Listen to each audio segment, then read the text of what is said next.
साथियों, आज हम जिस मूवी को एक्सप्लेन करने जा रहे हैं उस मूवी का नाम है द सैंड।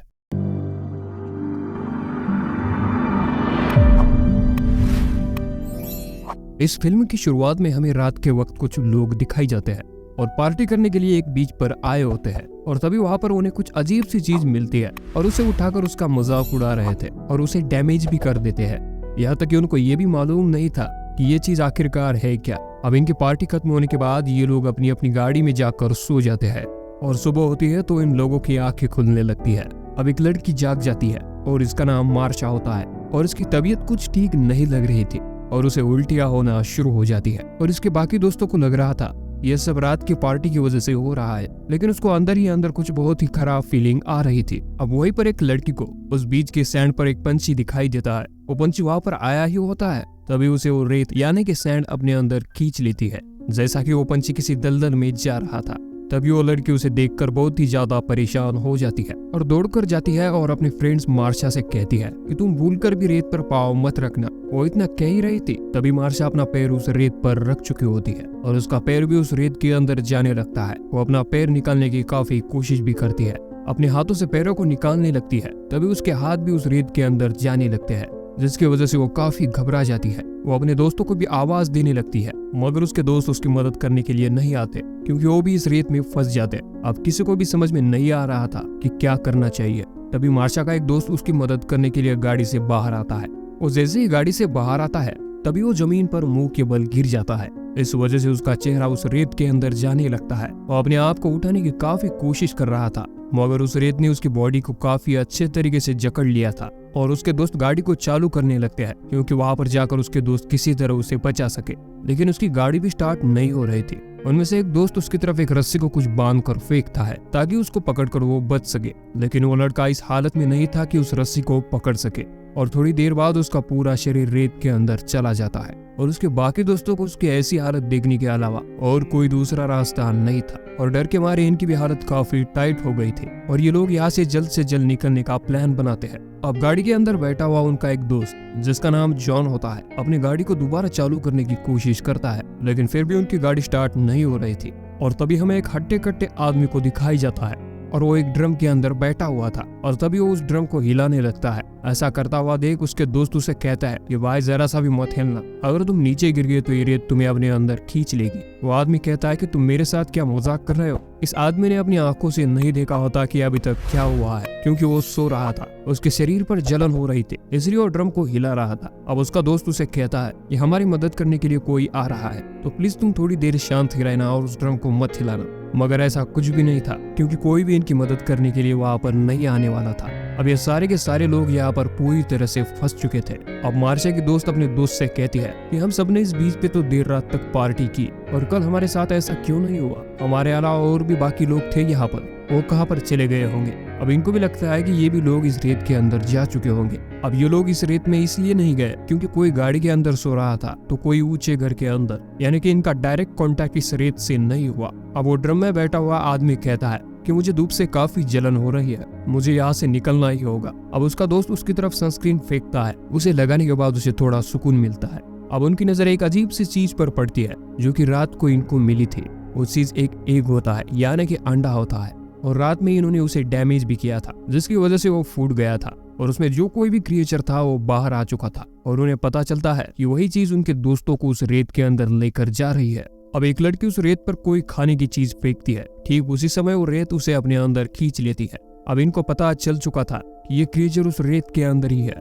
जब जॉन अपने दोस्त से कहता है कि हम ऐसे ही हाथों पे हाथ रखकर नहीं बैठ सकते, अब हमें कुछ करना होगा, और तभी वो एक स्केटबोर्ड को उठाता है और उसे जमीन पर रखकर उस टेबल तक जाने की कोशिश करता है, लेकिन जैसे ही वो उस टेबल के पास पहुंचता है तो उसका बोर्ड स्लिप होने लगता है और नीचे झुकने की वजह से उसका शरीर उस रेत के कांटेक्ट में आ चुका था जिसकी वजह से उस रेत से कुछ क्रिएचर्स निकलते हैं और उसके पेट को टच करते हैं, लेकिन जॉन ना घबराकर जल्दी से जल्दी उस टेबल के ऊपर आ जाता है जहाँ पर एक बैग रखा होता है जिसमें कुछ खाने पीने का सामान था। उस बैग में से एक केला निकाल कर खाता है तो उसे भी उल्टियां होना शुरू हो जाती है और जब वो अपने पेट की तरफ देखता है तो उसके पेट से कुछ अजीब सी चीजें बाहर आने लगती है। ये सब देखकर उसके सारे दोस्त घबरा जाते हैं, लेकिन जॉन फिर भी नहीं घबराता और वो अपने दोस्त की तरफ कुछ खाना और पानी फेंकने लगता है। इतनी देर तक ये यहाँ पर थे तो उनको प्यास और भूख लग रही थी। अब जॉन को पेट में काफी दर्द होने लगता है और बहुत खून भी आ रहा था। ये सब देखकर उसके सभी दोस्त घबरा कर रोने लगते हैं और तभी जॉन उस टेबल पर लेट जाता है और तभी गाड़ी के अंदर की एक लड़की कहती है कि हम सबके मोबाइल्स गाड़ी के बूट यानी कि डिग्गी में रखे हैं, हमें कैसा भी करके उन्हें लेना होगा ताकि हम कोई मदद बुला सके। लेकिन कोई भी ऐसा करने के लिए तैयार नहीं था। तभी हिम्मत करके एक लड़की उस गाड़ी का बूट ओपन करने लगती है, मगर वो ओपन नहीं हो रहा था। तभी दूसरी लड़की उसे एक कपड़े को पकड़ने के लिए कहती है ताकि उसे पकड़कर वो बूट ओपन कर सके, मगर अभी भी वो गाड़ी के बूट को ठीक से ओपन नहीं कर पा रही थी। तभी एक लड़की उसे एक रॉड पकड़ने के लिए कहती है और उसे पकड़कर ट्राई करने का कहती है और आखिरकार किसी तरह ये बूट ओपन हो जाता है। लेकिन तभी हमें दिखाई जाता है कि कोई गाड़ी लेकर उनकी तरफ आ रहा है। वो इस बीच का सुपरवाइजर होता है जो कि इस बीच का ध्यान रखता है। वो सब उसकी तरफ देखने लगते हैं और वो लड़की जिसने उस डिग्गी को ओपन किया था वो उसे बंद करने जाती है और उसकी उंगलियां उस बूट में फंस जाती है। वो काफी चिल्लाने लगती है। उसके सभी दोस्त उस सुपरवाइजर को बुलाने लगते हैं, लेकिन वो कहता है कि नई जनरेशन के लोग पता नहीं बहुत सारे ड्रग्स लेकर कैसे कैसे काम करते हैं, लेकिन ये सब उसे बताते हैं कि हम बहुत बड़ी मुश्किल में है और हमने कोई ड्रग्स वगैरह नहीं लिए। तभी उनकी तरफ वो गाड़ी लेकर आने लगता है और वो गाड़ी से उतरने लगता है और ये सभी उसे समझाते हैं कि इस रेत पर पाँव मत रखो। लेकिन जब वो बाहर आता है तो ये सब लोग देखकर हैरान हो जाते हैं कि इस आदमी को कुछ भी नहीं हुआ। वो आदमी सबसे पहले जॉन के पास जाकर उसका पेट देखता है तो वो काफी हैरान हो जाता है। उसे कुछ भी समझ में नहीं आ रहा था कि ये सब किसने किया। इसके बाद वो उस मोटे लड़के के पास जाता है और उसे ड्रम से निकालने की कोशिश करता है, लेकिन उसको निकाल नहीं पाता और उसे वो कहता है कि घबराओ मत, मैं मेरी टीम को यहाँ पर बुलाता हूँ जो तुम्हें यहाँ से निकालेंगी। लेकिन मुझे ये समझ में नहीं आ रहा कि तुम सब लोग यहाँ पर क्या कर रहे हो। एक लड़की उसे सब कुछ बताने की कोशिश करती है कि मेरे दोस्त इस गाड़ी में फंसी हुई है। वो सुपरवाइजर उनके पास जाता है मगर वो उसकी कोई भी हेल्प नहीं करता और ये ऊपर खड़े हुए दो दोस्त चिल्लाने लगते हैं। वो उनके पास जाकर कहता है कि तुम मेरे साथ इतनी बदतमीजी से कैसे बात कर सकते हो और तुम्हारा प्रॉब्लम क्या है। तभी वो कहते हैं कि आपको ये नहीं दिख रहा कि हम कितने मुश्किल में हैं, हम इस रेत पर नहीं आ सकते। पहले इस रेत ने हमारे दो दोस्तों को अपने अंदर खींच लिया है और उन्हें मार डाला है। और सुपरवाइजर को ये सब मजाक लग रहा था। वो कहता है कि मैं इस रेत पर खड़ा हूँ और मुझे कुछ क्यों नहीं हो रहा, तुम लोग अपना नाटक बंद करो और जल्दी से यहाँ से निकलो। लेकिन ये दोनों नीचे नहीं आते। इनको पता था कि अगर ये लोग नीचे आए तो इनकी पक्का जान जाएगी। तो सुपरवाइजर गुस्से में आकर अपनी गन निकालने लगता है, तभी उसके कमर की चाबियां नीचे गिर जाती है और ये लोग उसे रिक्वेस्ट करते हैं कि प्लीज उन चाबियों को मत उठाना, लेकिन वो उनकी बात नहीं सुनता। जब वो अपनी कीज उठाने के लिए अपना हाथ नीचे करता है तो तभी उसका हाथ उस रेत के अंदर जकड़ जाता है। अब उसके पास कीड़ों मकोड़ों को मारने वाला स्प्रे होता है, वो उसे यूज करता है मगर उसका आधा हाथ उस रेत में टूट कर गिर जाता है, जिसकी वजह से उसका काफी खून बहने लगता है। वो काफी चिल्लाने लगता है। फिर एक लड़की वो स्प्रे उठाती है, उसे लगता है कि उनके वो काम आएगा। फिर ये सुपरवाइजर जमीन पर गिरकर अंदर जाने लगता है। अब एक लड़का अपने दोस्तों से कहता है कि इस सुपरवाइजर को पहले कुछ क्यों नहीं हुआ, क्योंकि उसके जूते काफी मजबूत थे और उसके जूतों के नीचे फाइबर लगा हुआ था। और वो लड़का एक लड़की से कहता है कि मेरे तरफ वो टॉवेल फेंको, उसे हम अपने पाँव पर बांधकर यहाँ से निकल सकेंगे। जब एक लड़की उसकी तरफ टॉवेल फेंकती है तो उसे पकड़ने के चक्कर में वो लड़का नीचे गिर जाता है। नीचे गिरने के बाद उस रेत से बहुत सारे क्रिएचर्स उसके बॉडी में घुसकर उसका खून पीने लगते हैं और वो देखते ही देखते उसके दोस्तों के जैसा उस रेत में चला जाता है। अब ये सारे दोस्त आपस में परेशान थे और बुरी तरह से रोने लगते हैं। एक एक करके सभी दोस्त मारे जा रहे हैं। अब जॉन की दोस्त कहती है कि सब कुछ ठीक हो जाएगा और उस लड़की को कहती है कि वो लोहे की रॉड सीधी कर लो ताकि मैं नीचे आ सकूं। जब वो लड़की उस कार पर आती है, आते ही उस लड़की को एक जोरदार थप्पड़ मारती है, क्योंकि यहाँ पर आने का ये सब कुछ उसका ही प्लान था। साले का खोपड़ी तोड़ साले। और ये दोनों लड़कियां उस गाड़ी में फंसी हुई लड़की की फिंगर्स को निकालने के लिए हेल्प करते हैं और इस काम को किसी तरह से कर लेते हैं और उसके हाथों पर वो टॉवेल बांध देते हैं ताकि ज्यादा खून ना बहे। वही हमें उस हट्टे कट्टे आदमी को दिखाई जाता है। उस ड्रम में फंसे होने की वजह से उसकी बॉडी से खून निकल रहा था और जब वो खून उस रेत पर गिरता है तो तभी उस रेत में से उस क्रिएचर के टेंटिकल्स निकलने लगते हैं और उन्हें पता चलता है कि यहाँ पर कोई इंसान है। और दूसरी तरफ वो दोनों लड़कियां लोहे की रॉड की मदद से कार से उस टेबल तक जाने का रास्ता बना लेते हैं और एक लड़की आगे जाने लगती है और दूसरी लड़की भी उसके पीछे पीछे जाने लगती है और ये दोनों उस टेबल पर पहुंच जाते हैं। अब सबसे पीछे वो लड़की जाने लगती है जिसकी उंगलियां उस कार के बूट में फंसी थी और उस टेबल के बिल्कुल थोड़ा सा पास जाकर उसके हाथों से खून नीचे गिरने लगता है, जिसकी वजह से वो क्रिएचर्स बाहर आने लगते हैं। इसे देखकर वो लड़की डर जाती है और उसका बैलेंस बिगड़कर वो नीचे गिर जाती है और वो रेत उसे अपने अंदर खींच लेती है। और दूसरी तरफ ड्रम में फंसे हुए इस मोटे आदमी की तरफ क्रिएचर्स बढ़ने लगते हैं अब एक लड़की अपने पैरों पर टॉवेल बांधकर उस रेत पर दौड़ने लगती है।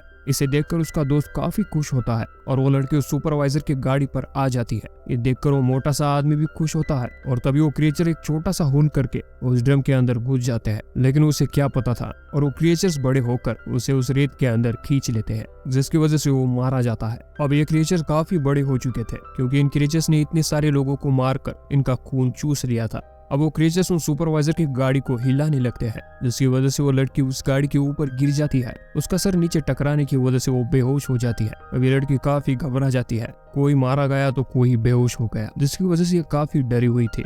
अब थोड़ी देर बाद रात हो जाती है और रात होते ही उस बेहोश हुई लड़की को होश आता है और वो दोनों लड़कियां जॉन को लेकर किसी तरह अपनी गाड़ी की तरफ जाने लगते हैं। जब उनके पीछे एक लड़की रह जाती है तभी वो क्रिएचर उस गाड़ी का दरवाजा बंद कर देता है। हैरान करने वाली बात यह थी कि वो रात के टाइम पर ग्लो कर रहा था, उसके अंदर ब्लू कलर की लाइट चमक रही थी। लेकिन वो लड़की हार ना मानकर गाड़ी के ऊपर आ जाती है। तभी वो देखती है कि गाड़ी के पीछे पेट्रोल का कैन पड़ा हुआ है। उसे वो उठाने ही वाली थी, लेकिन वो क्रिएचर उसे पकड़ लेता है। अब ज्यादा वक्त ना लगाकर वो दूसरा कैन उठा लेती है और उस पेट्रोल को अपनी गाड़ी के चारों तरफ डाल देती है और थोड़ा सा पेट्रोल उन क्रिएचर्स के ऊपर भी गिर जाता है और वो जल्दी से आग लगा देती है और उन क्रिएचर्स को भी आग लग जाती है। वो क्रिएचर काफी बेरहमी से तड़प रहा था और वो जल्दी से उस गाड़ी के अंदर चली जाती है। लेकिन वो क्रिएचर वो दरवाजा भी खोलने की कोशिश करता है, लेकिन उसी वक्त आग लगने की वजह से उसकी ताकत कम हो रही थी और वो साइज में भी छोटा होता जा रहा था। थोड़ी देर बाद वो क्रिएचर उस रेत के अंदर चला जाता है। अब यहाँ पर काफी रात हो चुकी थी और ये तीनों डर के मारे काफी थके होते हैं,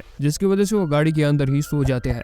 जब सुबह हो जाती है तो उनके शीशे पर कोई आदमी आकर नॉक करने लगता है। जब वो नीचे उतरने लगते हैं तो उनके पैर अब उस रेत के अंदर नहीं जा रहे थे। अब इनको पता चल चुका था कि ये क्रिएचर जलने की वजह से मारा जा चुका है और जॉन भी मर जाता है, जो कि इतनी देर तक जिंदा था। और लास्ट में हमें पता चलता है कि वो क्रिएचर मरा नहीं बल्कि पानी के अंदर है और उसका दूसरा टारगेट एक सिटी यानी कि शहर है। और इसी के साथ यह कहानी यहीं पर समाप्त हो जाती है।